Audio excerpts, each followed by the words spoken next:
The Omega Man was originally released in 1971. It was directed by Boris Sagal, and it starred Charlton Heston, Anthony Zerbe, and Rosalind Cash. It was based on the novel I Am Legend by Richard Matheson. Now, this is actually the second of 3 films based on that book.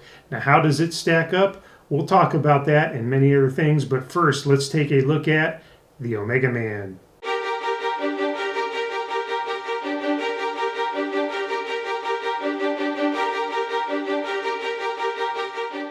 Now, first, I'd like to talk about the fact that this film is kind of one that has a big mythology for me. And there's a reason behind that. So when I was a kid, I really loved The Planet of the Apes. I thought it was an amazing movie, and I just was really kind of obsessed with it in a way. And whenever they play it on TV, I'd want to watch it. And I remember my dad, we were watching that, and he said to me, you know, that guy Taylor in Planet of the Apes, he was in a good movie a while back. It was called The Omega Man, and he started to tell me about this movie, and I'd never heard of it before. And he's like, yeah, he's this last guy on Earth, and he's a scientist, and there's this plague that's killing everybody. But it turns some people into mutants that are sensitive to the sunlight, and they can only come out at night, and he's immune to it. And he's stuck in this city, and he's got all these cool guns, and this mutant group attacks him at night. And my dad's telling me all these plot points about it, and it kind of built up a stigma in my mind. I kind of like, in a way, created a movie in my own imagination because I hadn't seen it yet. And I just thought of the guy from Planet of the Apes doing all these cool things that my dad was describing, and it became one of those movies that I just really wanted to see. I was really looking forward to seeing it. Now, the funny thing is I never actually got a chance to see it until I was like in my mid-teens, because when I was a kid, I usually watched these things on TV. It was hard to see them any other way, because our video store in our town that I lived in was like a small mom and pop video store, and they didn't have everything. It wasn't like today where pretty much everything's at your fingertips. And so it was one of those movies that was in the back of my mind that I always wanted to check out, and I never really got a chance to because they never played it on TV, at least when I had a chance to see it, until I was like 15 or 16. And I finally was able to watch it for the first time. But for like a 5-year period, I had this like build up thing in my mind about what this movie was. And then I finally saw it. And I did enjoy it back then. And it wasn't quite what I had imagined myself. But I did enjoy it. And it's one that I've always had a little bit of a fondness for because of that. Now, like I mentioned before, this is based on the novel I Am Legend by Richard Matheson. Huge Richard Matheson fan over here. And the book is just amazing. I definitely recommend you check out the book. It's great. It's one of Matheson's best work.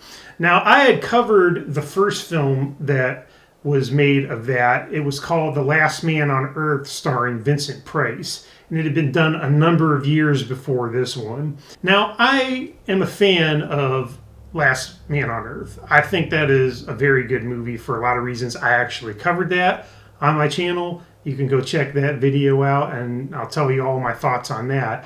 But this version, The Omega Man, it does the story a little bit differently. It really takes its own tone, and it takes its own pace, and it takes the core idea from Matheson's novel and really does its own thing with it.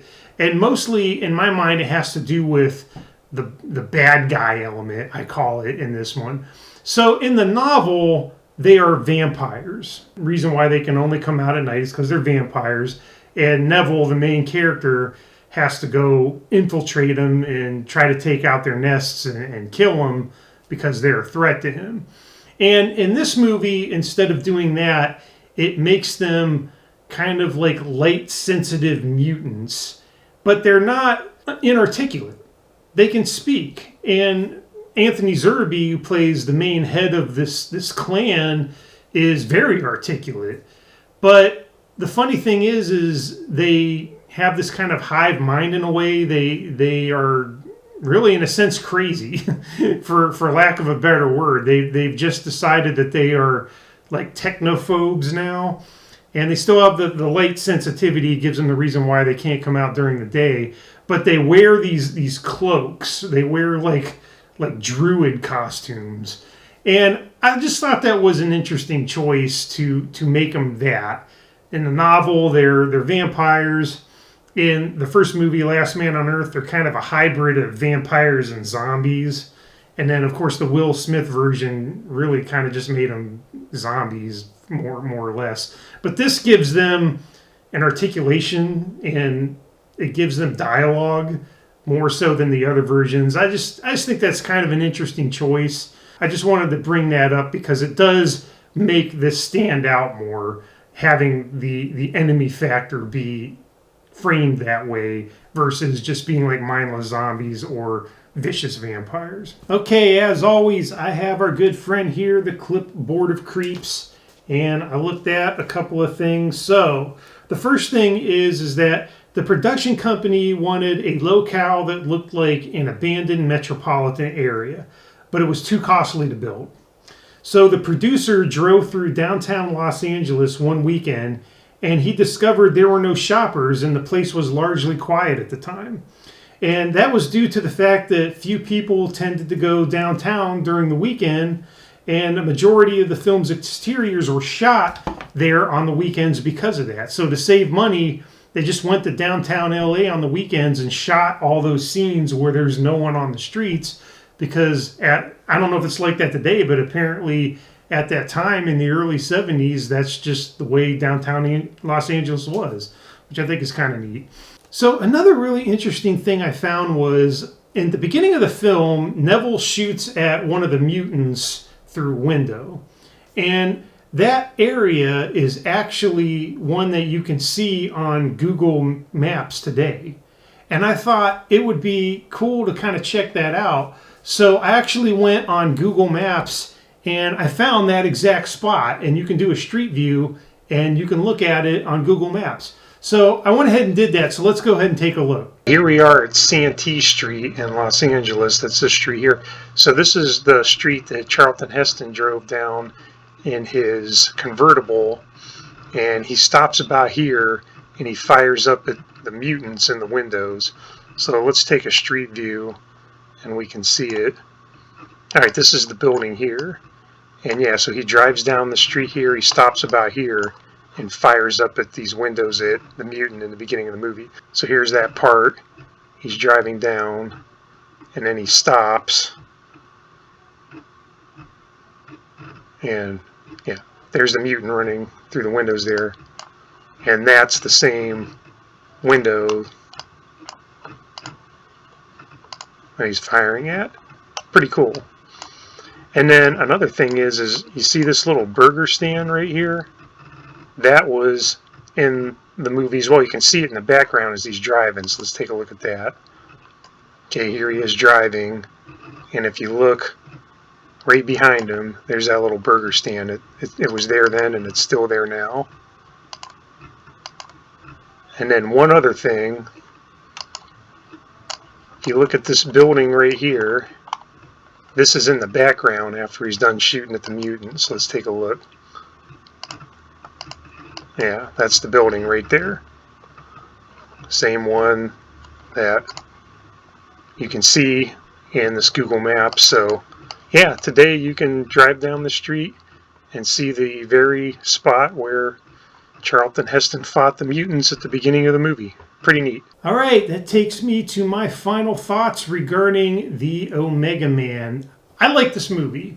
Now, I will say that I do believe it is the campier version of the I Am Legends that have been put on film. It just has that vibe to it.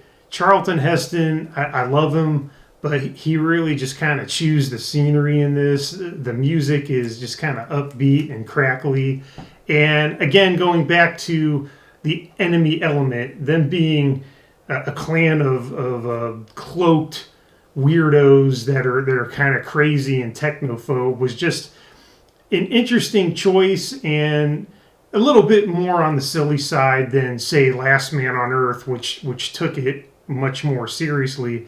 And then, of course, the Will Smith version took it even more seriously, and it was a little bit more of a modern take on it.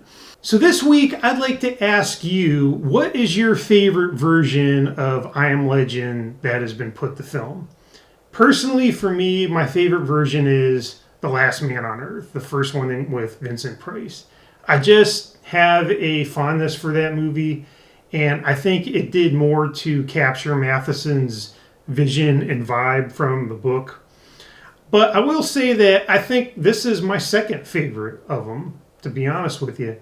Nothing against the Will Smith version, but quite honestly, the CGI zombies didn't really do it for me. I think I might have liked that movie more if it didn't have that. So I think because this movie has Charlton Heston, it has an interesting take on the enemy with the mutant thing, and the campiness and the levity in it is actually kind of refreshing. I don't know, it's just a fun watch in that way. So I think definitely Last Man on Earth my favorite, but the Omega Man definitely number 2 for me. So what is it for you? I would like to know. Please let me know in the comments. That would be awesome. Okay, that is our film for this week, The Omega Man, a classic, one of the better Charlton Heston outings, I think, even though he's done a lot of great films.